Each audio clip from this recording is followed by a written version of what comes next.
welcome back to I'll Watch It Later podcast, the podcast where we lie about the movies we've seen to our friends to make ourselves feel more important. As always, I am Aaron, joined with my best friend Jordan. Hi, everybody. And my producer and brother-in-law Scott. Hello.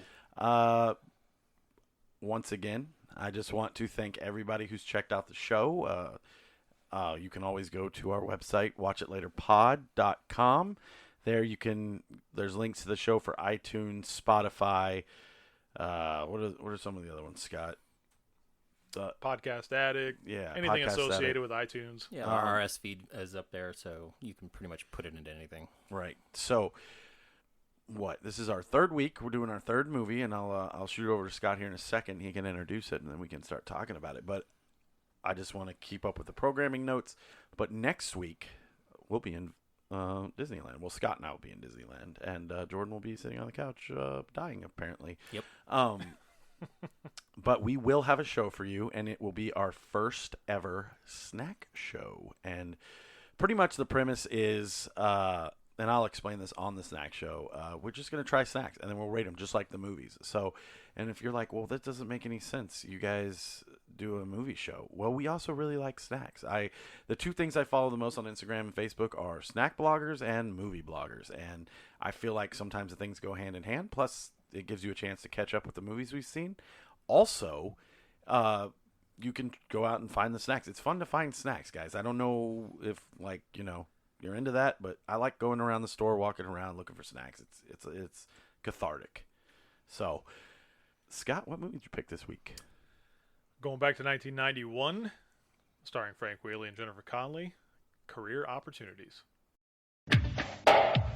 I was 15 when I invented the artificial dog heart. How you doing? John Hughes, the creator of The Breakfast Club, Ferris Bueller's Day Off, and Uncle Buck, Did I ever tell you about the time that I signed a professional ball contract? would like to introduce you to Jim Dodge. You got fired again, didn't you? I'm not like everybody else. He's got brain damage. He does not. He spent 21 years improving on reality. Going to Paris on an F-14. Jim is going to find himself. Are you a slacker? No, Presbyterian. I can offer you $4.44 per hour. $4.44. What about the benefits? There's no eating. You're not being paid to eat, so don't. And don't play any music. I don't have any time to play any music. Don't touch me. Welcome to the target team. You're locking me in? Boo. Then, one wild night, Jim Dodge finally found the real thing. In aisle 5. So Career Opportunities is Jim Dodge, who plays the town liar. And he's jumping from job to job. He gets fired, and his dad kind of gives him the ultimatum that he needs to get a job and contribute to the family. So he gets a job as an overnight custodian and gets locked into a Target, and all kinds of funny shenanigans ensue with a lot of things that sometimes make sense, sometimes don't make sense. Funny in quotation marks. Yeah, I wouldn't have used that word. We watched Career Opportunities. I'm not bearing any leads or telling you how I like it yet, but I will say that I watched it twice. I watched once without the commentary and once with the commentary, and it totally changed my perspective of the film and actually gave it a different score. When I first sat down and I started watching this, it did give me that 80s 80s comedy vibe, but without it being funny, I guess is the best way to describe it. I understood that there was a lot of characters in this film that are reminiscent of other characters in other films, and I think Frank Whaley's character is the anti Ferris Bueller, constant fourth wall breaks,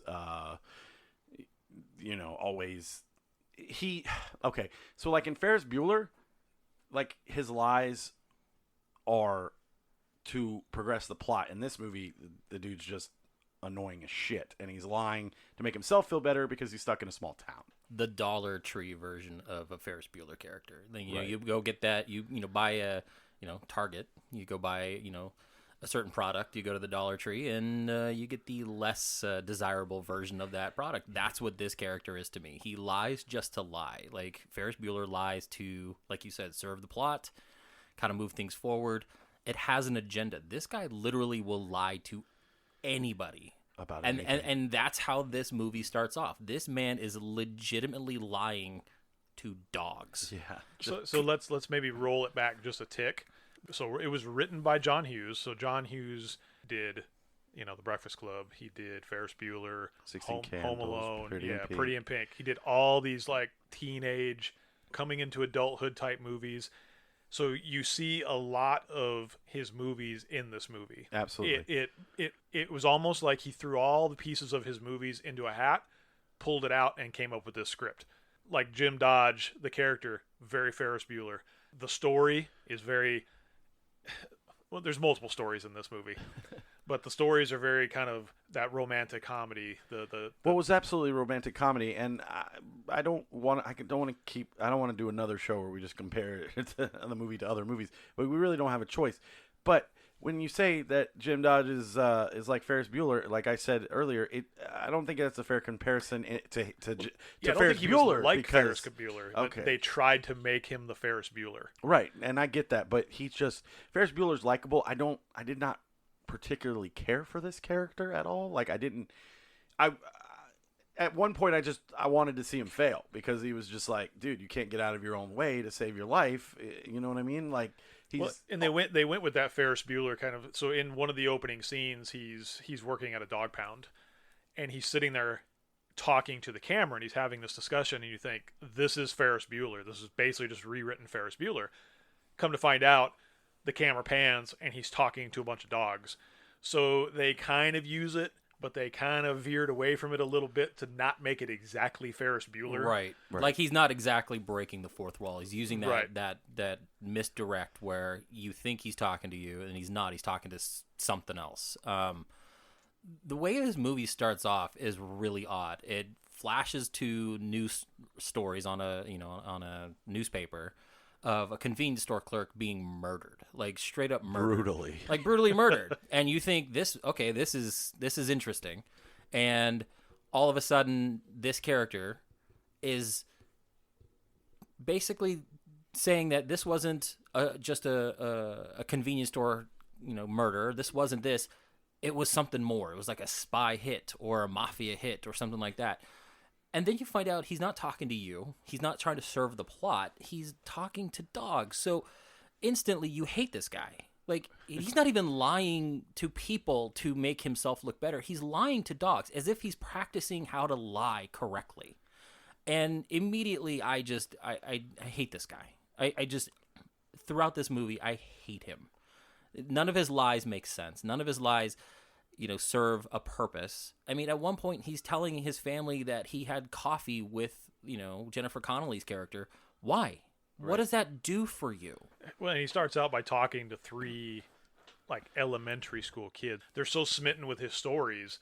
So I think that's what drives him as a character is he's so in his own world and he's so used to telling stories and lying about things that's what makes him feel good. He's a self-professed people person. Right. The whole part where he's talking to the kids, I know this movie came out way before this other movie, but it reminded me of Drill Bit Taylor, which is a terrible, terrible movie. Wow. But it had the same feeling. I don't know if somebody watched this and then did Drill Bit Taylor, but it was the same.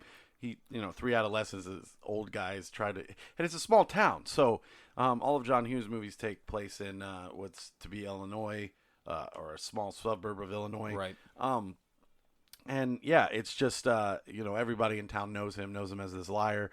And then there's the only motivation he has in this film is to not be sent to St. Louis. There isn't really an overarching plot where he wants to be a better person or get a specific job. He takes the job because it was it's this or else. Like, you either do this or else we're going to ship you away. It's not even to be sent to St. Louis. This guy's 21 years old. He just doesn't want to leave his mom and dad's house. So the problem is that he's run out of audience. And I think what happens is that he has kind of run out of an audience to tell these lies. So, he's talking to the dogs. And now he's talking to these grade school kids. So he's trying to spin these stories. And it's so weird because, like you said, none of these lies make sense. None of these lies should make sense. You're in a small town of Monroe, Illinois, a fake town that John Hughes made up. Why do you think you're a spy? Why do you think you've owned the dog store, the kennel, and have sold it off? Why do you think this? And this movie makes weird choices where immediately, A, he's lying to dogs, so you hate this character. And B, the owner of the shelter comes in, fires him, and the next scene, he's being thrown out in his underwear. Like, so are you supposed to... I don't get why he was thrown out in his underwear. That is a weird... Give us our uniform back. Yeah, the uniform. So you made him... Okay. No. No, I mean, like... This movie is a series of just weird, terrible choices that I, as a viewer, just couldn't understand in the 85 minutes that this movie ran. Yeah. Like, I just don't get half the things that they did. And then it harkens back. You run into his dad, who... His sister is also apparently a at-home loser, but she's only in one scene in the entire film just to give him crap about being a stay-at-home loser. She apparently works at the bank, but she doesn't move out either. So, like, I don't know if there's this dichotomy with the parents where they just were too hard on their kids. I think at one point the dad mentions this. But my thing about it is like... I don't know. I needed more. If you watch the trailer and then watch the movie, you can see a ton of deleted scenes, and maybe it delved into more of this. And a lot of people, oh, Aaron, just turn your brain off and watch a comedy. It's like, no, because it doesn't. It has to make sense for it to be funny. That would imply this was a comedy, right? And I mean, I don't want to throw the kitchen sink at this thing with my feelings about it, but there was just a lot of it that didn't make sense. The dad was very adamant about getting his kid out of his house, but not the daughter, who was still living there, but she's paying rent, so it's okay. But right. He's like, I hate you, son. So go work at Target for $4. And like I said, I was watching the commentary. Even if he worked 12 hours a day, 5 days a week, his bring home at the end of the year would be like $10,000. So he wouldn't be able to move out anyways. Like, it just doesn't, it's not feasible. It doesn't make a lot of sense. I don't know if the script was heavily changed. I know that John Hughes wanted his name off of this film, but Home Alone had came out earlier that year, and they wanted anything that said John Hughes attached to any project.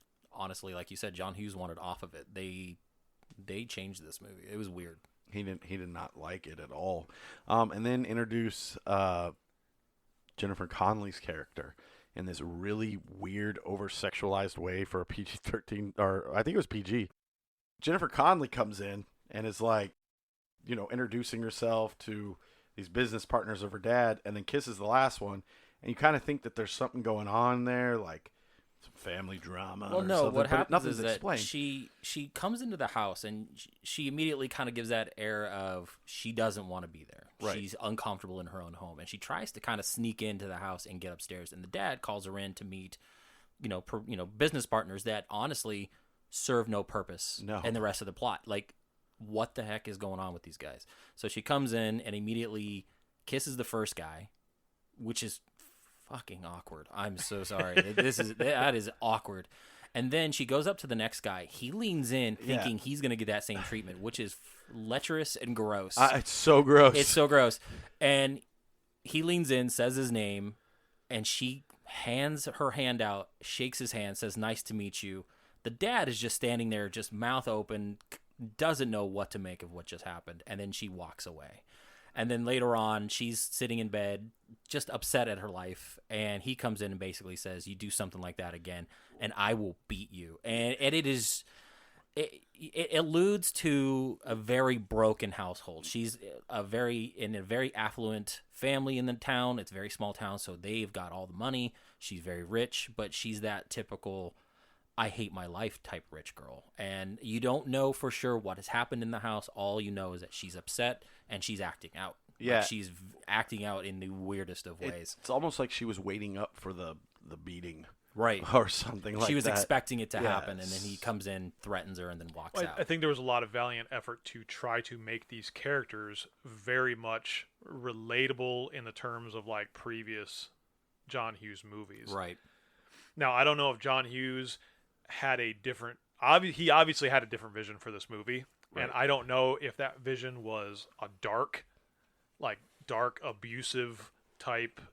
Daughter is abused. It's got to get out of the house, get away from her parents type. There's a lot of weird things at play in this movie, and it makes you think. Now, after watching some of the commentary and hearing some things from other people, I mean, there was a lot of different directions that this movie went than what was originally intended, I think. Right. Yeah. I think later on in the film, we'll get to it, but there's more abuse like alluded to, and you don't know if there's some kind of weird sexual relationship there. And I know it's like, what are you talking about? Are we watching the same movie? It makes sense if you listen to the commentary or read about it and stuff like that. It just, a 1991 comedy is supposed to be lighthearted, and you're dealing with all these major issues. And once again, like I said, I have the best edition of this on DVD, and there were no deleted scenes. But if you watch the trailer, there's clearly deleted scenes. Right. Do get a wonderful John Candy tribute in this, cameo in this film, which we had gotten a couple months earlier with Home Alone. And those were the only two movies he did in 1991, which I found to be kind of interesting. Which is blasphemous because I love John Candy. You were talking about doing a whole skit on like Nick Cage. Oh, I yeah. could do the whole thing on John Candy. Oh yeah, for sure. I mean, some of the most incredible comedies to come out of like the late '80s. I mean, you've got Great Outdoors, you've got Uncle Buck, you've got Planes, Trains, and Automobiles. I would watch Vacation just to see the end of that movie with him. Sorry, folks. The moose out front should have told you. Yeah. And it's just like, you got him at gunpoint with a BB gun. Like, I mean, he was great. I mean, he was great, and I feel like this movie was elevated just barely because of his 5 minutes. I did like that he's explaining to the guy, and he's like, "Oh yeah, I'll take 45. I was hoping 45." And he's like, 45. Oh, we got him for 45, and he was ready to take this job because of his lies, and then he gets clearly called on it, and he's gonna have to become a night janitor. And throughout the movie, this guy lies to try to elevate his status. This is the only scene where he lies because somebody else mistook him for somebody else. Right. He didn't lie and say he was someone else going into this interview. Yeah. He was mistaken for somebody else and ran with it. Yeah. So it's the one time where his lie was just by happenstance. I don't think he was going to go in. I mean, he probably was, but wasn't intending to play it off as if he's going to be hired as an executive. He knew what he was interviewing for. Right. And that was the one time, I think, his lie was a circumstance, not so much he wanted to do it. And because of his bullshit, he actually gets the job. Because Right. John Candy's character loves the fact that he's so charismatic. He offers him the job and then later finds out, seconds later, that the guy who was actually supposed to be interviewed was delayed. Right. His flight was delayed or something in. But I think it felt like he was going to offer him the job regardless, which was pretty interesting. Like, I don't know. Who knows? It's not clear. It's retail. They're hiring anybody. Right. So, no, I meant like for that executive job. I felt like he was already ready to hire him. He didn't care. You don't want him, and I don't need him with the donuts. Well, it's Target. I mean, and if you think back at like the early '90s with Target was not the big, huge store that it is now. Target was a smaller, kind of up and coming chain store. So yeah, on the commentary, there were no Targets it was Indiana, Illinois. There were no Targets in Illinois. Why did I think Indiana? I don't know. No Jim Gets. What? Oh yeah, because That's when he rolls up in a limo. Yeah, for his job interview, and he looks up at the sign, and it changes from Target to Jim Get. No, that was for his first day. Was that his first day? Yeah, that was his first day, and then he's walking in through the Target, acting like he's better than everyone, telling workers that probably make more than him what to do. I don't know, man. He's just such an arrogant prick, dude. It just really took me out of the movie. I wanted to fight him. So he's hired as the box boy. Or not the box boy. Not even the box boy. He's the janitor. He's the hired overnight as the janitor. Overnight janitor. Right. Which great cameo by William Forsythe, which fucking hilarious because this dude's like, I'm going to go home and have sex. Oh my God. You stay here and clean up the store Yeah. while I gotta check find back in the morning. I'm gonna look up the quote because there's a quote that William Forsythe has that it is He's rambling. He puts that gun in his face. He's like, cringy. What does he say? Daryl. He's like, yeah. Well, it still smells like Daryl. That probably was the only part of the film that I actually laughed at. And when I saw it for the second time, I wanted to actually hear him talk because he's like, first you're gonna clean the toilets, then my coffee pot. It was like such a weird. Then you're gonna sweep. You're gonna start in health and beauty and sweep into the middle of the aisle. What Target have you ever gone in and seen the aisles that destroyed? I've never seen that. It looked like just families of 20 kids went through and ransacked that Right. Target. This was a Target that was right in the middle of New Orleans, right after Hurricane Katrina. Like I've worked at Target. think I it's have Ida never now. once seen a Target even remotely as disheveled as this. I know it didn't make a lot of sense. Also, did anyone else get anxiety when he's supposed to be working and he's doing all this other stuff? And My then anxiety was through the roof because I kept thinking to myself, I'm like, as the movie's going on, he's doing everything but working. right. He's roller skating through. He's playing with different stuff throughout the Target. He's putting eating on dresses. He's got dresses and like wedding veils as he's like scrolling through the. And I'm thinking to myself, he is never going to have enough time to clean this Target. Right. This Target is trashed. Everywhere you look, there's just piles of garbage on the aisles. I don't think he cared if he got fired in the morning or whatnot. Oh no, he did not want this job to begin with. So William Forsythe's character basically locks him in. Yeah. Like he's the one guy that's got to clean Target overnight, which baffled me immediately. And then he locks him in. Like doesn't give him keys, which clearly you don't want to do that with the first guy, but you're not even training this guy. You didn't even show him how to use the floor waxer or any of the machinery that you needed to clean this place. Obviously, you know how to use a broom and a mop, which again, you wouldn't even know if this guy knew how to do that because then he immediately thinks of some weird contraption to try to clean faster. Well, maybe if you actually cleaned with the Dust Devils. yeah, like maybe if you actually he's opening Bothered me. product. He's Yeah. opening product in this store to help him clean. Like no chance, even if none of whatever happens in the rest of this movie ever happened and he completed his shift, gets let out at 7 a.m., he keeps his job. Right. There's no way because he's opening product. He's doing way more than he should. I've worked at a Target. They have cameras everywhere. There's no chance no one saw this the next day. Apparently not 1991. 91. Apparently not. I mean, not in a small town.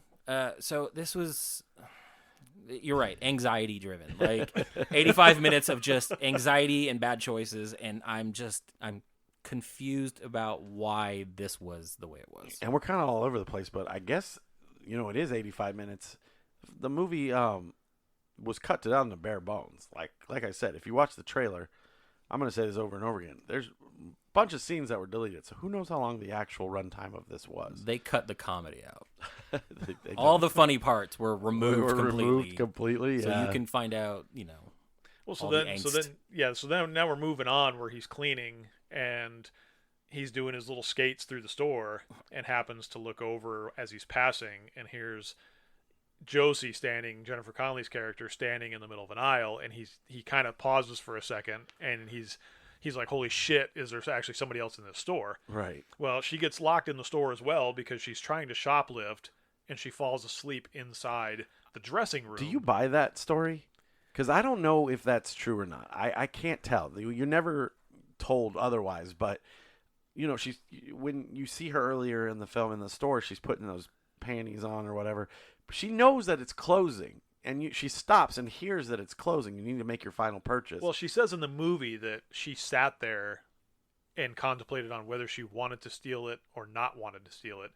So I think she sat in the dressing room long enough to the fact where she just probably fell asleep. I don't know. Chicks are weird. Yeah, chicks are weird. But here's the thing. Like, she says she does it. Well, she wants to do it to make her, father upset. She doesn't say that, but I think it's implied. She wants to do it to get back at her dad, and she winds up staying in the store knowing she'll get caught if she does it that way, because there's a good chance she can make it out of the store without getting, caught for the shoplifting. Right.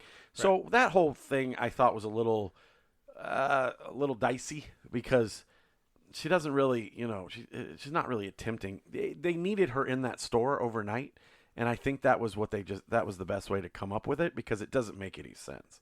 And I'm not even shitting on it. I'm just saying it just doesn't make a lot of sense. I mean, I could suspend some disbelief for a moment, thinking that she got locked in the store.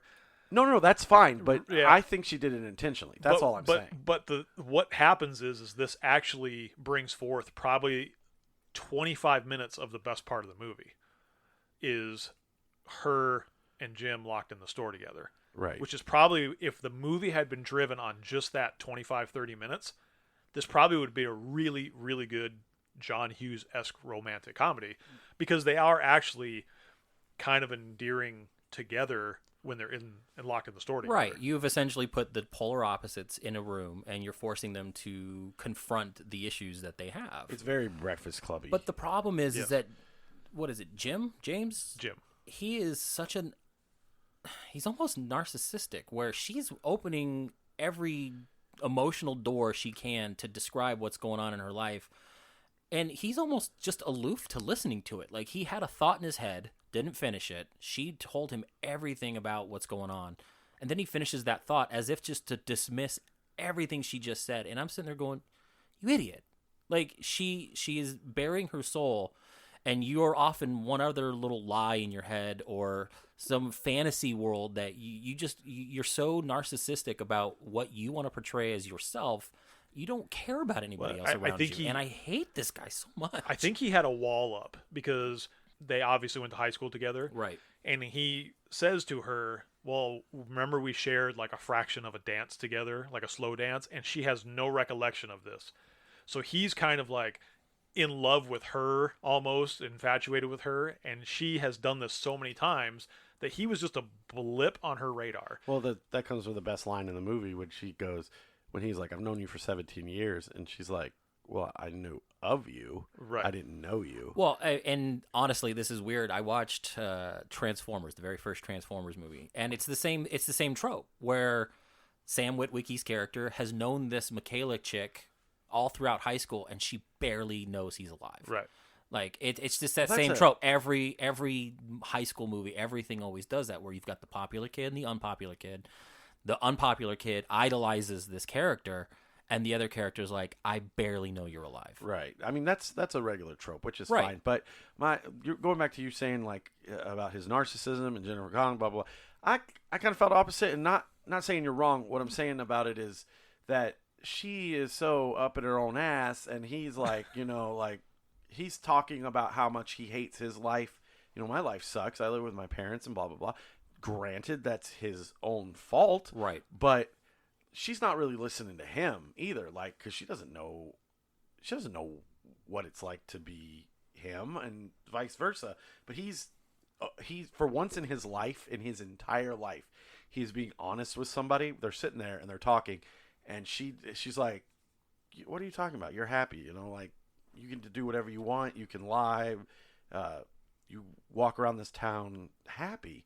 I'm the one that's unhappy because I have a dad who doesn't like me, and my mom and brother are dead, which was really like kind of jammed in there. But you know what I mean? Like, I think that's the one time he's an actual human being. Well, it's weird because she reveals to him that everyone in town knows him as a liar, Right? As the Except town for some liar. old people. Well, yeah. Well, and that's the thing, and he is taken so aback by that news, and he is so hurt by the fact that everyone thinks he's a liar, Right? even though he is a liar. I know. And he knows he's a liar, and everything that comes out of his mouth is 90% a lie. Right. And he's still so hurt by it. And that's why it's weird to relate to this character, because he is at some point so involved in his own lies that I'm starting to think that maybe some of these he believes. Right. Well, absolutely. And I he think sells believes, these so much that it's like, I believe he absolutely believes all his lies. I'm just saying, going back to the John Hughes writing and what we were talking about earlier, in that moment, he was a person. He was a relatable character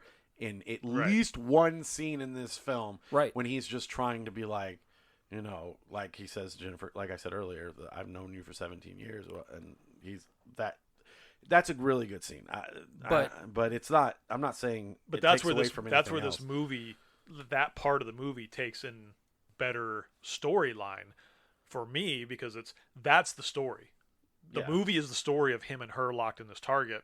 You know, like, well, yeah, we had a dance. I don't remember that.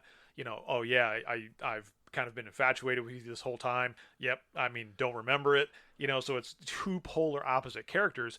That's the biggest redeeming quality of the whole movie. But that's it, though. Right. Like, and that's all you got. Had that been the gist of the movie, Right. We're talking something totally different. So you don't even meet, or they don't even get locked into the store until I think it's like 45 minutes in. It's a good, I can't remember, like 30% of the film has already gone by, technically. You know, it just, they could have done without the wannabe wet bandits, because there was no point in having that subplot in the film. No. They should have just had more of those moments, almost like Reverse Breakfast Club, where it's just them two trying to get together. They insert thieves into this plot. According to Rotten Tomatoes, two small-time robbers. Oh my God! You mean the wet But they're bandits? wanted for murder. They set them up as murderers, and But they're two small-time robbers. These two make the wet bandits look like geniuses. Yeah, like, but these are idiots. They are the wet bandits. Like, I don't know if he was just, to me it feels like he was writing the wet bandits and then he decided to put them in Home Alone and these guys in this film, because they're almost the same. They're stupid. You know, at one point they give up their guns and then he gives them back. It's so slapstick, and it just took me out of the film it's completely. It was like watching a Saturday morning cartoon. It was so frustrating to me. Like, I get that the characters are not going to die, but at least, you know, like, why are we playing this game? And these characters are gross. Like, one of them is dressed like the Sandman from Spider-Man. The other one has a unibrow and is disgusting, like almost rapey. So they've got Jennifer Connelly on the ground in a tank top. They've got the other guy on the ground in you know, whatever. And at one point, Dermot Mulroney's character has his gun underneath the strap of her tank top, and it's like, give him another 5 more minutes and he would have her in the back room doing something completely gross. Well, if you notice too, when he first walks up to her, like my best friend's wedding. when he first walks up to her, his foot is right next to her breast on the floor, and he picks his foot up and down like he's rubbing on it. Right, and you can see her physically uncomfortable in this scene. It was creepy. All of it was creepy. It just. My question is Jim is locked in this Target. How the F do these guys get into the Target? Plot. Yeah, I honestly thought the same thing. Like, there's no back door to get into that was unlocked. There was no. I mean, there had to have been, because later on, you know, to skip ahead, you know, probably 3 minutes because this movie's short, they're loading their car up with merchandise. So obviously the back loading area has been unlocked at some point or somehow. In working retail, I can understand that, because the locks are on the inside doors. Right. And you can't open them from the outside, but from the inside you can open the roller doors. Right, which that makes sense to me. But I don't understand how they got because there's a part in the movie where her father's looking for her because she's missing. And him and the sheriff or the town cop, they roll up and knock on the front of the Target, and he's like, well, I can't let you in because I don't have keys. I'm locked in here. I want to stay on that for a minute. So the other positive thing I do want to say about this movie is there's two dynamic themes between the dads in this film. Like I said earlier about the like Jim's dad, he is clearly motivated by just getting this kid out. At one point, Jim makes a conversation or a phone call to him in the middle of the night, and he starts worrying about it. I know it's played for laughs, but he's like eating fried chicken with peanut butter, but he's worried about his kid. And then there's another thing where Jennifer Connelly's dad is driving around all night and trying to find her, which leads me to there was more to this film than we got to see, because why is he looking for her? She's a 21-year-old. She can do whatever she wants. She's already said, you know, that she wants to leave or whatever. What is he looking for? So for me, the way I look at it is that you've got two dynamics. You've got the rich dad and you've got the blue collar poor family. Right. They're both equally upset and they're both worried about their kids. Right. So it's showing no matter what background you have, you're always going to love your kids. You're always going to worry about your kids. Now, they took it in a weird way with one of the dads where he's eating the entire contents of their refrigerator in a way that honestly made no sense to me. Like this was a weird movie. Like why are you just sitting there quick cutting to dad eating fried chicken and peanut butter or a pie or whatever else he could find in the fridge? Pimento loaf? Pimento loaf or something like that. It's the attempt to make the dad relatable. Everybody sits there and is like, oh man, yeah, I've done that. I've sat up in it. Which again, these characters in these movies, they always try to make relatable to people so that they feel some sense of comfort during the movie. Yeah. Well, and I think what you're trying to peg Jim's dad as is him wanting to get Jim out of the house. I think it's more of he wants to see his son succeed. He wants to see him not have the same life he has. He doesn't want to be a truck driver or whatever. He wants his son to do better for himself, and he's not seeing that, and that's why he's worried. He wants him to keep a job longer than 5 minutes to try to get out of town. I would agree with you if it wasn't for the fact of that earlier scene with the daughter where she's like, just chilling, and he's like, why can't I do that? And he's like, no, I want you to fucking go to St. Louis. Well, because he's not working. He's not doing any work. He's not keeping a job longer than 5 minutes. The daughter, who looks like a 30-year-old, 24-year-old, might be Back to the Future. Is paying rent, is working at a bank, is doing something with her life. To us, it's not menial work. She's not failing at things. She's actually trying to do something. Well, she still lives at home, but she's still progressing her life. That's part of I think the two sibling process is you can say all day that, oh yeah, I treat my kids equally, but darn well that you treat kids completely differently based on their efforts, based on what they're doing, their attitudes, everything. It just kind of goes out the window. And parents have their favorites. Oh, yeah. No, I clearly do. And I hope that one day when my kids hear this, their fight to figure out which one is which.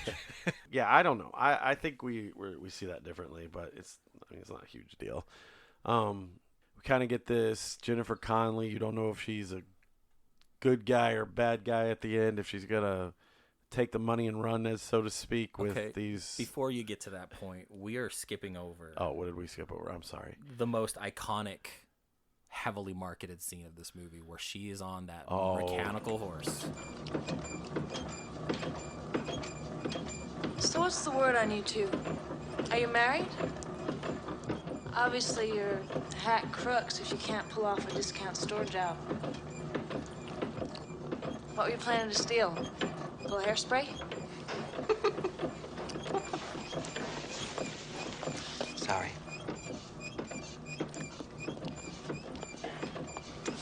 Lady, you got a job? No. Well, then don't knock ours. Crime isn't a job, it's a sickness.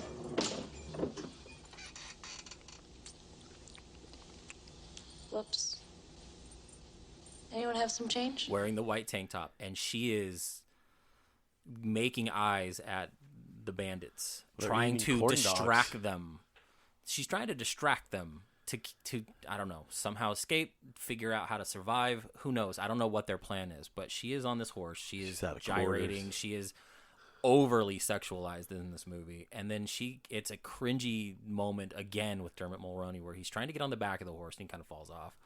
And then he gets on the front of the horse, and it's almost like this weird, gross, simulated sex scene that you shouldn't be watching in this movie. No. This movie should not have this scene. It shouldn't. And the horse scene became the marketing tool for this movie.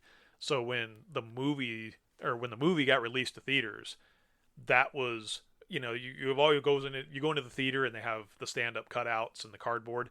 That was the marketing for this movie, was her on this horse. Which, you think about it, she was doing this to kind of save their lives almost, because they didn't want to be murdered by these two robbers that are in this store. So she's on this horse basically throwing her body out there saying, well, I'm going to distract them. They use that as the movie promotions. Right. And I think the tagline for the movie was like, come for the ride of your life or something. Oh God, yeah, like Jim gets gets a job but gets the ride of his life, and I'm just like, this is so gross. Which makes no sense. And I think that has a lot to do with John Hughes's want to distance himself from this movie Right. because I think it was just he saw it as, oh man, this is a train wreck, and this is so much more than what I anticipated this movie was going to be. Right. And he just wanted nothing to do with it. Yeah, no, it's pretty bad. And, so she's doing this to save her life, save their lives, and at some point hatches this plot to go away with them. And these guys are so stupid that they go along with it almost immediately. Like, hey, I'll go with you. I'll be your third. You guys got a car, right? Let's get out of here. And so because the idea is that they need a car because at some point before the bandits even come in, she shows Jim $52,000 in cash and says, hey, run away with me. Just randomly. I have this large amount of cash in my purse. Well, this was all post-coitus, so Yeah.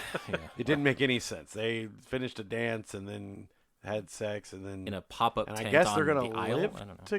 together now. I don't know, but yeah. Well, back to what you were saying about the "run away with me" thing. I'm not saying I thought that she was gonna do it clearly because I know she's a good guy, but she really made him believe that So I kind of was like, is she really gonna do this just to get herself out of trouble type of situation? But here's the thing.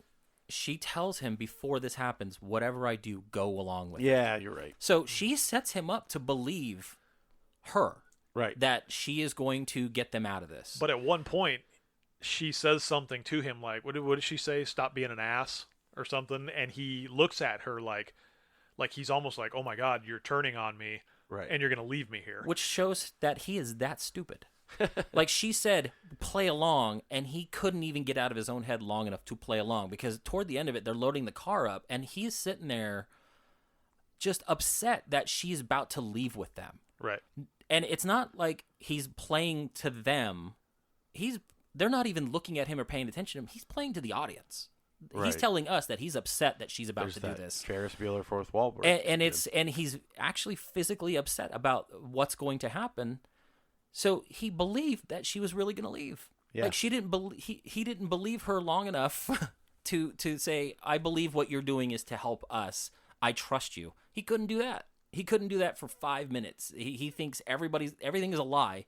And it goes down to, like, if you're cheating on somebody, you think they're cheating because you're cheating. Right. He's lying so much to everybody that everything he thinks is coming out of her mouth is a lie. But it just shows you it doesn't matter how confident somebody is or how confident they think they are.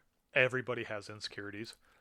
And that's one of the things where, like I said, if they would have taken me, if they would have taken this snippet of the movie, minus the wet bandits, minus the whole scene. I love that we call them wet bandits. If they would have just taken that part of just their time in the Target together, man, you're talking like the potential of such a better and higher end movie. This movie could have been they both get locked in the Target. Right. They're kind of the opposites. They're kind of getting to know each other, and by the end of it, they relate to each other so Yes, much, that's and what I then was they saying. leave the Target together as a That's couple. Literally what I was saying earlier. And That's what you would have been a better movie. Right, you cut it. You're right. It's very Breakfast Club. It's Yes. these misfits get put into a room. They relate to each other in a way, and they form this bond. And then they all walk out, hands held high. They're happy. They finally are taking charge of their lives. This could be it. This could have been that other movie, and instead you throw in some weird subplot with these bandits, these murderers that is the Small-time worst. robbers. And it gets to a point where at some point she takes off in the car. She leaves the bandits. Jim realizes that he can go get William Forsythe's loaded shotgun in a Target locker. Right. His 15-shot shotgun. Oh my God. So yeah, not even like the most gun guy in the world, but he gets this moment where he shoots the shotgun. The bandits get behind this, partition of just balsa wood, and Jim shoots through it. Just blowing holes in the counter. Not knowing if he's going to literally kill somebody right now. He just conveniently shoots between two of them. Like you were really trying to murder these two. That's a trope, though. We've seen that. Doesn't matter. He was literally about to murder these two people, and then shoots that 2-shot shotgun no less than 15 times. And then that's Just the in end a of row. it. That's Just the end in of a it. row. That's the end of it. Somehow he's gotten the drop on them. He ties them up. He puts the newspaper clipping, which he just conveniently had in a Target. And then it becomes Home Alone. And then it becomes Home Alone, where like the cop shows up. It's like, oh look, I caught the wet bandits. Maybe at some point, since Home Alone had come out, they had, because it does. I did hear at the beginning that John Hughes had to. Well, they all had to go back and do a bunch of reshoots. So I'm wondering if maybe it was originally just let's Breakfast Club, talk about our feelings for an hour and a half, and they wound up putting those criminal characters in the film because, like I said, this came out a few months after Home Alone, and everybody's still thinking that everything is Home Alone. Well, this movie was written in like 1988, 89. Yeah, so it it should have been made before. prior to the 90s. Correct. And then It was got filmed released before, in 91. but there were reshoots. That's all I'm saying. Well, and then you get this character where, Jennifer Connelly comes back, he gets with her, and then they leave for California. So they're sitting by the pool, spending her $52,000, and then you realize this character is an asshole. He's a straight-up asshole. He doesn't grow. He doesn't want to work for a living. He wants to mooch off people, and he found a cash cow Right. that is willing to sleep with him for some reason. For no reason. For no reason. $52,000 and Jennifer Connelly, man. What else do you need to do? But here's the thing, and I hate. Okay. I hate him. I hate him so much. Okay. So I need to Can't wait to address review. something, but when a lot of people are always like, turn your brain off. It's just a movie. Stop reading too much into it. First off, no, that's what the show is. So we're going to break it down. Secondly, in order for it to be good, in order for you to get to the end of this film, there has to be personal growth along the way. And there is no personal growth. He falls ass backwards into a pile of money without having to do anything for it. Therefore, the entire film is 100% pointless. Well, Aaron, it's just a comedy. It doesn't matter. It still has to make sense. It's not funny. So let me it's ask. not a funny movie. So let me ask though. you this, because you did say at the beginning, you said you watched the movie, Yes. and then you went and watched it with commentary, which Yes. changed your score. Right. Now I'm going to assume, and the great Gadzooks is going to think to myself, Gadzooks. your point system went down Yes. after watching the commentary. Scare quotes. With that being said, when you watched the movie the first time, what was your initial thought of the movie the first time when you I watched first watched it, I thought it was a run-of-the-mill, middle-of-the-road comedy, something you would catch on Comedy Central at 4 o'clock in the afternoon on a Thursday. That was just there, It was just a, like a turn your brain off, waka slapstick thing, but it wasn't funny because 1990 jokes aren't funny anymore, but it was just there. If I would have had to rate it based before I watched it, it would have been a 2.5. But see, you can't say that the 90s weren't funny. No. Now looking back at it, I mean, because there are a lot of movies that are made at that time or even prior that are still funny. Name them. Okay, Uncle Buck. Yeah, you're right. Can you not laugh at that I'm moment not- where he's I'm not making arguing- those giant ass pancakes? I'm not saying that you're wrong. I just would like. Well, I'm just saying. I just want substance for our audience. So I'm just saying, even for 1991, this movie is not funny. Like, there was I agree. nothing funny about this movie. Like, the little jokes, the little things. I mean, it starts off with this guy looking straight into camera. I thought he was cross-eyed. Like, I'm looking at this character immediately just thrown off by him. But I go He's back. dressed as like a 50s greaser in 1991 Monroe, Illinois. Like, there's nothing about this character that I liked. And then, like you said, at the end, there's no growth. In fact, he's looking at the Hollywood sign, and it changes to Jim Wood. Yeah. So showing how narcissistic this guy is. If Jennifer Connelly runs out of money, he's going to move on to the next thing. yeah. He is a con man. He's a grifter, and he does not want to work 1 second And in his Jennifer life. Connelly could do way better. I'm just saying. Throw a She- stone. yeah. She'll hit 5 guys at that pool alone. I don't even mean Jennifer Connelly. I mean her character could do way better. Right. But she's probably so used to the abuse that she thinks that this guy She is a battered child. Like, she is, someone's listening to her, you would think. Yeah. And she wants to stay with him. And Right. it's a very, if you look at it in that lens, it's a very abusive relationship. He wants to use her and her money. He's getting something from her.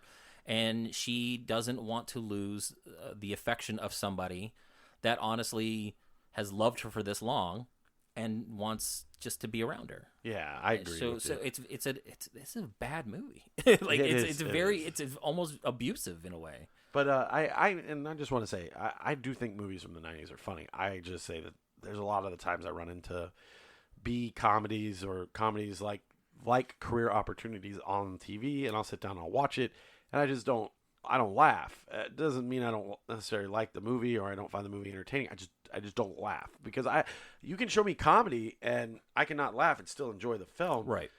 It wasn't that this movie just wasn't funny. It just wasn't anything. It was nothing. I'll never ever think about this film again, and I own it. So it's like, yeah, I don't even know what kind of category I would like say this is, because you think John Hughes, you think, okay, a lot of John Hughes' comedy is, he's got comedic points, but then he's also got plot. He's got substance. He's got a point, and this had none of that. The best way I could describe this is I can sit down and watch Breakfast Club every day of my life. I love that film. I don't laugh at it. No. Because I've seen it a million times.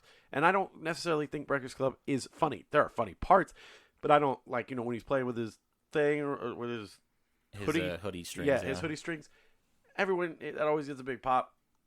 I don't laugh at that. I don't need to laugh at that. But I still think it's a highly entertaining movie. There's something new I find about it every time I watch it. Ferris Bueller, same way. Could you describe the ruckus? I know. That's my favorite line. Yeah, it's a good line. That is funny. It's funny when we say it, but if I'm watching the movie, I ain't gonna laugh. And then Ferris Bueller, that movie is supposed to be hilarious. Charlie Sheen is so freaking. The first time I saw that, but if I watch it today, I'm not laughing. This film, I'm not laughing ever. But if it was on, I would immediately turn. I'd see what else is on, and if nothing else was on, I'd leave it there. I wouldn't. I would just turn off the TV and go do the dishes. I guess we are ready for our reviews, since everyone kind of knows where we're at. Scott, since it's your movie, would you like to start? Yeah, and here I'm going to say again, it's, my portion of this movie, I did see this movie. You two had not seen this movie. I remember it for the Jim and Josie parts, because that's the part that stands out to me in the movie. The parts where they're skating around Target, they're sharing the dance in Target, they're playing the music, they're dancing separate. That's almost a movie unto itself, and that's the part that I remember and I like about this movie. With that said, again, the rest of the stuff I can do without. Couple funny moments for me. He jumps up on the horse, he falls off the horse. That was kind of a laugh. When they're skating, they run into the robbers with the guns and knock them over. I mean, I laughed a little bit on that one. For me, it's a 2, maybe a higher 2, but it's not a 3. No. And it's something that, like I said, it's something that I would watch if it's on. And it's something that, like I said, I remember being more of the romantic couples part of the movie than everything else involved. And now that time has gone on and I can go back and I can reflect on this movie, there's a lot of missing parts, but the parts between Jim and Josie are probably the most endearing aspect of the whole thing for me. But it's a 2. That's fair. Jordan? I mean, I would say the same thing. It's a 2. I mean, there's very little plot to dissect. He's right. If you can take this movie, take that 15 to 20 minutes of just them locked in the Target, getting to know each other, getting to hash out their issues and figure stuff out and figure out life, this would have been a great movie. This would have been a fun, John Hughes, quote unquote comedy. It would be one of those things where, okay, you've got two characters. They're in between, because a lot of John Hughes movies were very high school, and then he started to evolve a little bit. So these are the post high school characters. What do you do with your life? How do you deal with finding a career, maybe not going to college, trying to figure out where you belong? That's what that movie is. Honestly, in those 20 minutes. Go lower. I thought you were going to go lower. Honestly, there are a lot of movies. I mean, 2 is one of those where I think, you catch it, you watch it, you're like, okay, I've heard of this movie, I've seen the Jennifer Connelly part.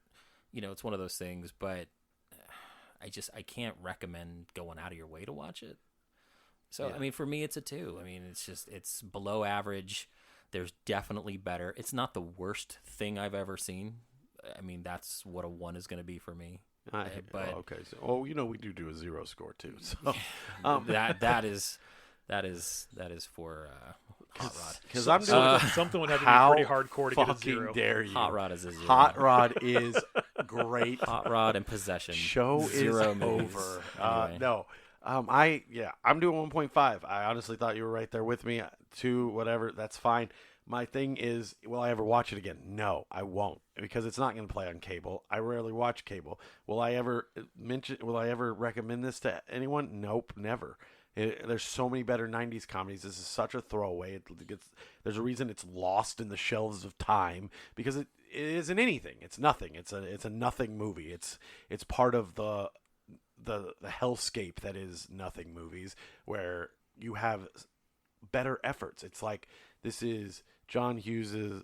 It felt like the studio needed another comedy, maybe for adults, and it was the attempt to capitalize on John Hughes. Yeah, that's all it felt like to me. If I never see this movie again, or like even hear about it again, it won't affect my life in any way. And I can't tell you to go out and watch it, because there's no point. You could put in Breakfast Club, Ferris Bueller, and you can watch a much better film. When it comes to this, it's just like, why would I watch this when I can watch this? And you could say that with every movie, but honestly, if you saw this, you'd understand what I'm saying. There's nothing redeemable about this film. It just feels like people's launches into other films. Jennifer Connelly goes off to do something. The Wet Bandit dude went on to do fucking My Best Friend's Wedding, and it's just, to me, it's just people. Okay, I want to make a movie. John Hughes is attached to it. It looks good on a resume. The end. So 1.5 for me. It's not offensive in any way. Just, I don't see a point in it. I found it offensive. It was very offensive. No, and I knew and this is one of the reasons why I picked this movie, because it falls in that category of the Pretty in Pinks, the Breakfast Clubs, all that stuff. It's that movie that not a lot of people have seen, right? That falls in that category, and I wanted to kind of see how everybody was going to react to that, knowing that it was attached, subsequently to all these other movies. Well, and It was one of those things where you had seen it, but it had been many, many years, and I had never seen it, but because I worked at the video store, I saw the cover art. So I had a relation to it based off just knowing what it was, but never seeing it. And you had that. Which I saw it years and years and years ago. So I heard it was ripped off from the Pretty Woman. Oh, I'm sure. Cover that makes art. sense. Yeah. Mm-hmm. Yeah, it makes sense. It Yeah. does make sense. Well, we are about at an hour, and we still have a lot to talk about, and I don't want to keep you guys on the air forever. So 2 things real fast we need to get to is, we as a show saw Shang-Chi and the Masters of the Ten Rings last night. Is that what it's called? Shang-Chi. No, much like the podcast title, you butchered that. It's the Legend of the Ten Rings. Well, how dare you? That's why I mess up, so you can correct me. That's it. The 10 Legend hours of of editing. The Legend of the Ten Rings. You don't gotta edit that out. Yeah. What did you think, guys? I liked it. I really did like this movie. I have a love for kung fu movies. I have the Shaw Brothers box set coming later this year. I love all that kind of stuff. You throw a Jet Li movie on, I'll watch it no matter how bad it is, because I know I'm going to see something fun. This movie, I think the only thing for me that with this movie is it suffers from is it has to be put in the Marvel Universe. And it's not so much that it's bad that it's in there. I just think that you could have completely cut out any Marvel references, and this movie still would have stood by itself as a very watchable movie. I know it's a turnoff to say superhero fatigue, and I think I'm better than superhero movies. I don't think that at all. I own every Marvel film on Steelbook, 4K, even though I can get them on the Disney Plus app. I own them all. I'm a little tired of Marvel films, if that makes any sense. Did I like this movie? Abso-fucking-lutely I did. I love Wong Kar-wai. I don't know. Wong Kar-wai. Wong Kar-wai. Damn it! I knew I was gonna. I love. I'm gonna just continue to butcher these names, but Tony Leung. I love him. Seeing him in a Marvel movie is insane to me. He's done a million great movies. Fallen Angels, Chungking Express, stuff like that. You please watch these films. I agree with you. As a martial arts film, this movie is awesome. It kind of drags in the third act and becomes super Marvel-y and superhero in your face.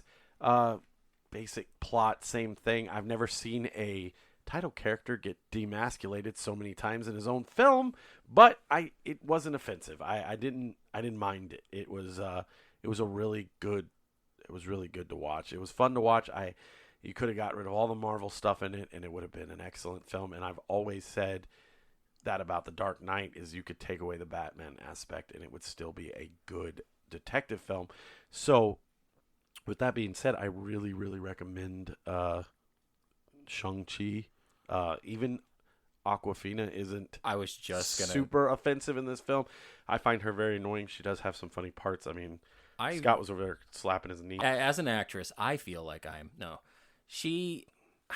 I haven't been as endeared to her as I think a lot of people in Hollywood have been. She's just in everything. Well, she was in Crazy Rich Asians, Asians. which, I feel like she played the same character in this. Like, it's just that quirky side character. Like, you can almost cut her out as well, and the movie was still, I think, would have played. But you needed that relatable, from America type character. She's trying to figure out her roots and things like that. But she was in Jumanji. It's a comedic sidekick. was she in Jumanji? She was. Did you see it? The second one? Second one. No, I didn't see that. Oh, okay. Yeah. She was in that. But for me, like, I think what turned me around on her as an actress, honestly, was that Disney Raya and the Last Dragon. Like, I really enjoyed that cartoon a lot more than I think I wanted to. And I think part of it is that I didn't see it in the theater. I saw it on Disney Plus, so I had that I didn't pay for it fatigue. You know what I mean? Like, I didn't pay for this. I'll watch it. It was really enjoyable. Well, I haven't seen it, so I'll watch it later. Yeah, she plays the title character. She plays that last dragon, and she wasn't offensive to me as a character. And in this movie, I felt the same way, where it's like I liked some of the parts that she was in. She was kind of funny. She did move some stuff along, and her voice sometimes bothers me. Like, you shouldn't feel like you smoked 9 packs of cigarettes. But she was funny. Like, she was really good in this. I really want to reiterate that I don't hate Marvel films. I just feel like after Endgame, it seems so unnecessary is not the right word, but it just seems almost forced upon us now. Like, oh no, we got more to give you, and it's like, yeah, but I've seen it all now, and now every story has to incorporate the events of that film. You can't tell your own story. I felt like this movie had a good origin without depending on the snap to course correct everything. But now we're doing multiverse, so we have to introduce that into everything. This movie tried to course correct a big issue with Iron Man 3 that everyone hated with the Mandarin, and I think they did a good service of trying to say, okay, we know it exists. This is why it happened that way. Right. And we're going to fix it. And I honestly, that made me a little happier about that. And it made me actually kind of want to go back to revisit Iron Man 3 because I love the director. I love Shane Black, but I felt like that movie felt so flat to me. And I want to go back and watch it, knowing what I know now in this movie and that character and all that stuff. I think I kind of would look at it a little different. Scott, you saw it too. I enjoyed it. Okay, that's the show, everyone. Yep. No. Thanks for listening, everybody. No, I mean I enjoyed it. I mean, your average Joe guy here. It was the same thing. I kept saying, "Oh, this is a good for people who aren't into kung fu movies." And I'm gonna get an eye roll here. The Crouching Tiger, Hidden Dragon, which was it was their first attempt to kind of Americanize that type Michelle of movie. Yeoh was in that movie? What? No, I don't think so. So I don't remember her being. There was a lot of aspects to it, which I think will maybe make people do a little more research and watch some of those movies. Some Crouching Tiger, some Seven Samurais, things along that line. Kung Fu Hustle. I love Kung Fu Hustle. He had the which poster you've never on the wall. seen. I know I haven't seen it. All right, which don't is terrible. mention it then. Well, it was Get on out his of your wall, mouth. the poster. I know, it was a joke. which is funny because they kind of played off that whole genre, in his apartment. But yeah, I mean, I enjoyed it. I think for the average person, they're gonna like it, whether you like Marvel or whether you don't. I don't think you even need to have seen all the Marvel movies to watch this movie. Which is another good, which is good because they do have some references to the old Marvel films in them, but there's nothing that you're like, what is he talking about? Yeah, you're not gonna be lost. No, the stands alone, honestly, if they would never do another one or they didn't link it to anything else, this stands alone. Yeah. And it's hard to say that about some of these Marvel movies where you feel like they have to world build constantly. Yeah. The only way I feel like this was world building is the first of the 2 after credit scenes. You're right, You know, right, and that's the only way they built that extra layer. Otherwise, this movie could have just been straight kung fu movie, very Americanized Chinese kung fu, where you still get the mysticism, you still get the craziness of a, you know, like a Yen Wu Ping choreographed fight scene, but it's still very Americanized, and it's still really cool. Like I would watch this again. Like I'm actually kind of want to watch it again to watch some of those fight scenes because it was very one take. There wasn't a lot of quick cuts. You don't feel like they were hiding things. You see the main actors fighting. You see the choreography. I mean, for a Marvel movie, there was only one scene in this entire thing, and I think you'll agree with me, is that there was a scene where the bus looked like someone drew this on Procreate and put it on the movie. It looks so incredibly bad, but the rest of the CGI was pretty seamless and looked really good. And the martial arts were awesome. Oh, I mean, yeah. In fact, I mean, I remember going to see Rumble in the Bronx when it hit theaters coming from overseas. Right. And was I was in amazement and in awe watching this movie because Jackie Chan doing all these stunts and stuff. It was so seamless and so fluent. You get that with this movie, right? And that's what I'm saying is that they didn't cut away. Like they're not hiding that the actor was doing this, and I think that's what's great about it. And that's what was great about the Jackie Chan movies, or you want to do like the Thai movies with like Tony Jaa. Like he's doing these things. They're fighting. They're running around on wires and doing crazy shit. Like I loved that part of this, and like I said, I'll watch it again. It's really cool. Movie. So I need to pick my movie, and then we got some Blu-rays coming out. I know I'm not trying to make this a 2-hour podcast, so let's just let's get to all that stuff. So next week is the snack show. I almost forgot my own show. And so you guys, shocker, you get to watch this.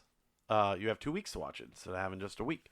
I know for a fact this movie's free on Amazon Prime, and it's something I've been wanting to watch forever, and I've never got around to it. It's Paul Thomas Anderson's Hard 8. I saw a cat have a heart attack right at the craps table. Bam! The game just keeps going on. I mean, people are yelling, place the 8. Somebody call an ambulance. Place the 9. Meanwhile, this old bastard's laying on the floor like the people are still playing. You know those big monster books of matches? I had one of those in my pocket once, and I'm standing there in line for a movie, and all of a sudden just wham! I have to make money. I have bills. I have an apartment that I have to pay for. I have a car. I have a Camaro. I mean, that costs money, Come on, old time, you gonna join us? $2,000 Hard 8. Oh, man, you play that game. You are big time. Hello, Captain. Tell me something. Are you required to flirt as some part of your job? They don't say to do it. But if you don't? How to lose the tip? You know how to count cards? No. If you don't know how to count cards, better stay away from blackjack. I'd like 150 in dollar tokens.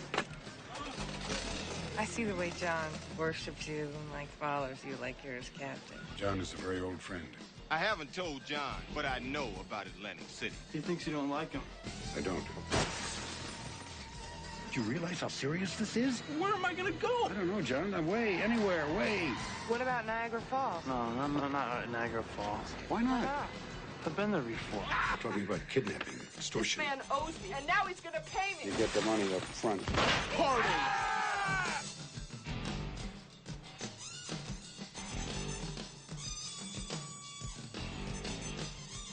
I'm really excited about this. Just like Career Opportunities and Dark City, I feel like this is what the podcast was made for. Not a lot of people know about Hard 8. Most of the time when I ring up Paul Thomas Anderson, they're like, what are you talking about? So I'm really excited to share this one with you guys and talk about it in 2 weeks. All right. Should we move on? We'll move on to the Blu-ray releases for next week. I know a big one that Jordan and I have actually seen in the theater is finally getting a 4K release. And I am so excited about it because this is one of my favorite horror films of all time. Would be John Carpenter's The Thing. Mayday. Mayday.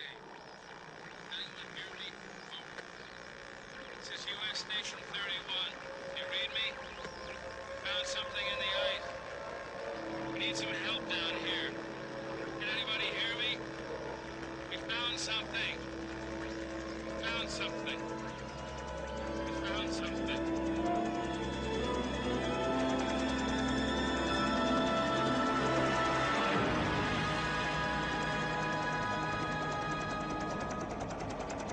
And yeah, I'm really excited about that.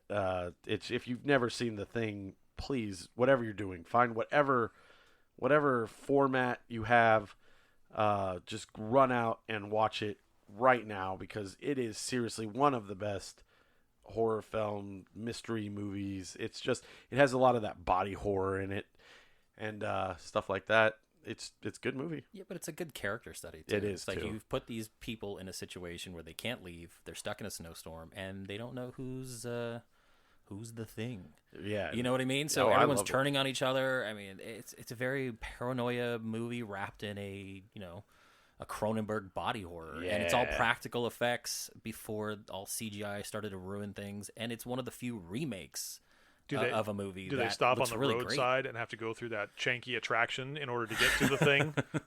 Oh my God! Come see the thing. It's like a mummified rodent. Just like a mummified alien wrapped in like wet toilet paper. Oh my Or God! something like that. We also next week we also have I know Jordan and Scott's favorite movie. We have Zack Snyder's 4-hour cut of the Justice League finally coming to physical. I had a dream. Almost like a premonition. I